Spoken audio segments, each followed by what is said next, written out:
The movie starts in a nightclub. A young woman is dancing while a man watches her from the bar. He soon walks up to her. In the next scene, the mood suddenly changes. The girl is now chained to a wall, begging for help, when someone opens the door to the place where she is being held. We then meet Bria, an investigative journalist. She has been working for months on a big story. One day, she gets a call from a coworker telling her that someone at her newspaper has stolen her work. Bria confronts her boss right away, with the coworker standing there, but instead of helping her, her boss fires her on the spot. He tells her she doesn't understand how the media works and that she takes too long to write her articles. That same day is also Bria's birthday. Later that evening, she goes out to dinner with her boyfriend John and their friends Darren and Malia. Darren steps away for a moment to take a work call. While he's gone, Bria admits to John and Malia that she may have lost her job. John is surprised she didn't tell him sooner, but Bria says it didn't feel like the right time. When Darren returns, he orders shots to cheer her up. But instead, he accidentally reveals a secret surprise John planned for Bria's birthday. John gets upset because Darren ruins the surprise, a trip to a cabin in the mountains. Darren also doesn't realize how important this trip is, because John plans to propose to Bria and wants everything to be perfect. The women go to the restroom, and John confronts Darren about spoiling the plan. Meanwhile, Bria starts to understand what John was planning, but she doesn't feel as excited as he does. She isn't sure what she truly wants. Malia tells her to think carefully because John is a good man who really cares about her. That night, Bria and John have a serious talk about their future, her career, and their relationship. The next morning, John surprises Bria with a car he rebuilt himself. They share a sweet moment, and soon they are driving toward the mountains for their birthday getaway. The drive is peaceful until they stop at a gas station so Bria can buy some supplies. John waits outside while she goes in. As she walks toward the store, a shady man named Red notices her and decides to follow her inside. Inside, Bria tries on hats, having a little fun. But a strange-looking young woman watches her closely. Then Red bumps into Bria, spilling her drink all over her. They both apologize politely. Bria leaves her items at the counter and goes to the restroom to clean up. Outside the restroom, a biker stands in the way, staring at her as she squeezes past him. Meanwhile, John waits outside thinking about his proposal, even holding the engagement ring. In the restroom, Bria is startled when she sees the same young woman again. The girl seems nervous and scared, like she's in trouble. Bria senses something is wrong. The girl tries to say something, but before she can, a man rushes in and angrily tells her to leave immediately. The girl can't explain clearly, and the only thing she says is that it feels like the 4th of July. Then the man drags her away, leaving Bria confused and shocked. Outside, another biker approaches John and starts making rude comments about his car. The comments quickly turn racist. John tries to stay calm and says he doesn't want trouble, but the biker becomes aggressive anyway. He spits on the car, and John finally snaps and punches him. 2 more bikers walk over just as Bria returns. A fight is about to break out, but luckily, the county sheriff arrives in time. She recognizes the bikers and warns them, telling them to stop causing problems. They back off, but they clearly aren't happy. The sheriff apologizes to John and Bria and asks where they're headed. When they tell her, she wishes them a nice stay. As the couple drives away, the bikers laugh and tell the sheriff not to worry, pretending they'll behave, even though it's obvious they won't. On the road to the cabin, John and Bria talk about what happened at the gas station.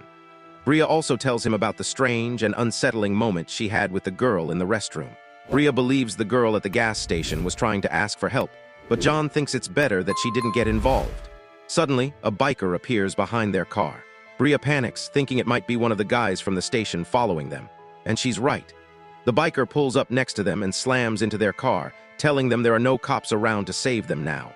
John speeds up, but the biker keeps chasing them. John then comes up with a risky plan. He suddenly turns the car and stops fast, forcing the biker to lose control and fall off his bike. The couple drives away while the biker curses at them.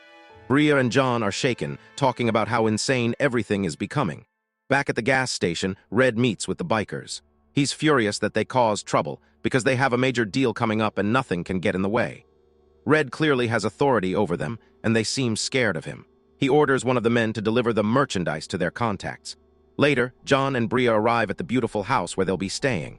The sun is setting and Bria is amazed. She runs inside, excited to explore.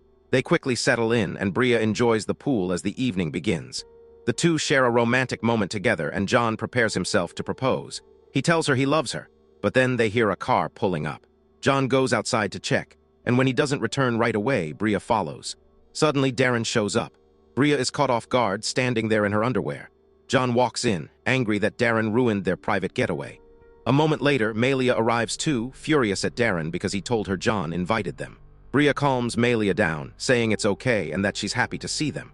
The girls leave the room while John and Darren argue. John is upset because he never got the chance to propose before they arrived. Darren apologizes in his own way and promises to give them privacy the next day by taking Malia into town. That night, the four friends eat takeout together and talk about what happened at the gas station. During dinner, they suddenly hear a phone ringing. They assume it's Bria's since the sound is coming from her purse. But everyone is confused because there shouldn't even be reception out there. Bria checks her phone, but it isn't hers. She searches through her purse and finds something strange, a satellite phone. She has no idea how it got there. Then she remembers something. At the gas station, she left her purse alone for a moment with that frightened girl nearby. Bria begins to suspect the girl may have slipped the phone into her bag. And that strange 4th of July comment might have been a clue to unlock it. She tries different versions of the date as the password. None work at first, but soon the others join in, and together they finally crack the code. Once the phone unlocks, Bria looks through the call list. Every name looks like a country code instead of a real contact. Darren suggests checking the photo gallery to figure out whose phone it is. When Bria opens it, they are horrified. The phone contains disturbing photos of bruised and beaten women, including the girl from the gas station. As Bria scrolls, John notices something even worse. The women are posed the same way, almost like they're being documented or listed. Bria realizes what this could mean. She believes these women are being sold and that this is connected to human trafficking. Darren agrees, saying it makes sense since trafficking is one of the biggest black market businesses in the world. Malia immediately says they need to call the police. John agrees, but Darren refuses. He explains that the house belongs to a corporate client and calling the police could ruin his business relationships. Bria insists they still have to report it. Darren snaps back, accusing her of only caring because she wants a big story to get her journalism job back. The argument escalates quickly, turning into something much bigger than just the phone. Malia becomes overwhelmed and decides to leave. She goes upstairs to pack. Bria finally calls the police using the landline. At the same time, Darren and Malia fight about their own issues and Malia storms out.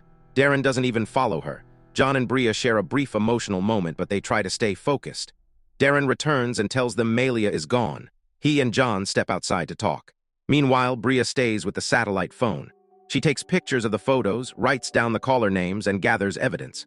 She notices her own phone fits into the satellite phone case, which makes her pause for a moment. Then the doorbell rings. Bria rushes to the door thinking the police have arrived, but instead, it's the girl from the gas station standing right outside. Bria immediately calls for John. Bria opens the door, and the young woman immediately tells her that she was the one who slipped the phone into Bria's purse. Bria says she found it. Bria then asks how the woman even knew where they were staying. The woman ignores the question and keeps asking about the phone. Bria invites her inside, telling her she can call her family or anyone who might be worried. But the woman suddenly laughs bitterly and says it doesn't matter, because they'll kill all of them anyway. Bria tells her she saw what was on the phone and there's no way she can give it back. The woman becomes upset and runs off. Bria and the others chase after her. Outside, the woman runs straight to Red and tells him Bria won't return the phone. Without hesitation, Red coldly shoots the girl right there on the spot. The friends are horrified. Red turns to them and demands his phone back. Darren quickly tries to calm him down. He says only Bria knows where the phone is, and if Red lets them go back inside, they can retrieve it peacefully. Red agrees. They rush back into the house. Darren secretly looks for his gun, while Bria tries calling the police again. But the landline is dead. When Bria realizes Darren is grabbing a weapon, she tells him they are not giving the phone back. Darren argues, insisting they have no choice. John says they should stay inside and wait for the police. But Darren panics, saying the men will break in and kill them before help arrives. Then the phone rings again. Bria suddenly understands it isn't a real call. The ringing is coming from a tracker. The traffickers have located them through the phone. Darren completely snaps. He points the gun at John and Bria and demands the phone. He threatens Bria, saying if she doesn't hand it over, John will die. Bria tells him that even if he gives it back, the men will still kill them all. But Darren refuses to listen. John finally convinces her to give Darren the phone, hoping it will save them. Darren tells them to stay hidden inside while he negotiates. John and Bria find a spot in the house where they can watch what happens outside. When Darren steps out, he realizes the men have captured Malia too. Darren walks up, apologizing, saying he'll return the phone, but only if they give Malia back first. He's trying to bargain with monsters. Meanwhile, John and Bria rush to the garage and try lifting the door to escape. John holds it up while Bria searches for something to wedge it open. Outside, Darren hands Red the phone and lies, saying the others already escaped, begging for Malia's life. but Red notices the phone has been unlocked. He is done negotiating. Darren pulls out his gun, but it's useless. The bikers beat him down and then shoot him. Bria witnesses it just as the men begin breaking into the house. John hears them coming. At the same time, Red hears Bria nearby. Bria finds a piece of wood and jams the garage door open long enough for John to crawl out before the bikers can reach him. The two flee into the forest, with Red shouting orders and sending his men after them. They hear gunshots and the phone's constant beeping in the distance. They hide behind trees as Red yells that he will find them. One biker suddenly catches up. He attacks John, trying to stab him. But Bria grabs a log and beats the biker down until he stops moving. They keep running until they reach a nearby house. Desperate, they beg the homeowner to let them use his phone and computer. John calls the police, while Bria quickly emails the photos to her boss, explaining everything. She tells her boss to contact the state police and the FBI immediately. As the files upload, John grabs the man's car keys. But then the bikers surround the house. They suddenly storm inside, shooting the homeowner dead. John fights one of the attackers for his gun, but he is shot. Bria stabs the biker, freeing John long enough for him to shoot the man with his own weapon. Bria tells John she sent the evidence and they need to leave. But John knows he won't survive. With his last breath, he tells her he grabbed the car keys. He tells her to take them and get to safety, and then he dies. Bria is devastated. She finds the keys and with them the engagement ring. She holds it tightly, kisses John goodbye, and runs to the car. She tries to start it, but it won't turn over. The noise is enough to alert the men. They shoot at the car, drag her out, and overpower her. Then the police suddenly arrive. Bria thinks she's finally saved. But as the sheriff approaches Red, she turns around and shoots her own deputy. The sheriff is furious at Red for creating such a mess, and she tells him to handle Bria. Red agrees and they drag Bria away. The sheriff then makes a false report, claiming John and Bria killed everyone. Bria is taken to a truck, sedated and thrown inside with other kidnapped girls. The truck drives off. When Bria wakes up, she finds herself inside an abandoned mine. She struggles to sit up and notices a nail lying on the ground nearby. Meanwhile, the sheriff continues framing John and Bria, making it look like they were responsible for everything. Inside the mine, Bria sees Malia among the other women. Malia is badly beaten. She asks about Darren and John, and breaks down when she learns the truth. Then the men return. Bria quietly grabs the nail. One man prepares to sedate another girl, while Red steps closer to Bria, taunting her. He kisses her and says he plans to keep her for himself. Red even takes Bria's ring. When he moves closer to touch her, Bria reacts fast. She stabs him with the nail. Then she finishes him off with a rock, killing him. The other man immediately grabs her when he sees what she's done. He fights her violently, trying to choke her to death. Malia, despite being badly injured, notices the sedatives lying nearby. With all the strength she has left, she injects the man in the neck twice. He finally collapses and releases Bria. Malia tells Bria to run and get help because she can't walk. Bria escapes the mine and runs into the forest. Soon, she realizes she's still on the same mountain, and she can actually see the gas station below. She forces herself to keep going and enters the station. She begs the cashier to call the police, even though she knows the sheriff may be involved. Bria quickly grabs the cashier's phone and calls her boss, making sure help is really on the way. Then she goes into the restroom to clean herself up while she waits. Not long after, the sheriff arrives. She finds Bria, and the two face each other in a tense standoff right in front of the security cameras. Bria challenges her, asking if she really wants to kill her unarmed on camera. The sheriff realizes she can't do it there, so she forces Bria outside instead. She handcuffs Bria. But the moment they step out, they are met by a full line of officers, local police, state police, and the FBI. Bria's boss kept his promise and called in the authorities. The sheriff is immediately arrested. Paramedics rush to help Bria, treating her injuries as she sits outside the gas station, exhausted but alive. Soon after, the other girls are rescued from the mine by the FBI. Malia is saved too. In the final moments of the film, Bria speaks with her boss. She confirms that she now has enough evidence, backed up by the victims, to expose the trafficking ring. Her boss asks if she's sure she wants to publish the story, warning her that powerful people will come after her. Bria stands up and confidently says, "Let them come." The film ends with a chilling reminder. An estimated 1.9 million women are trafficked in the United States.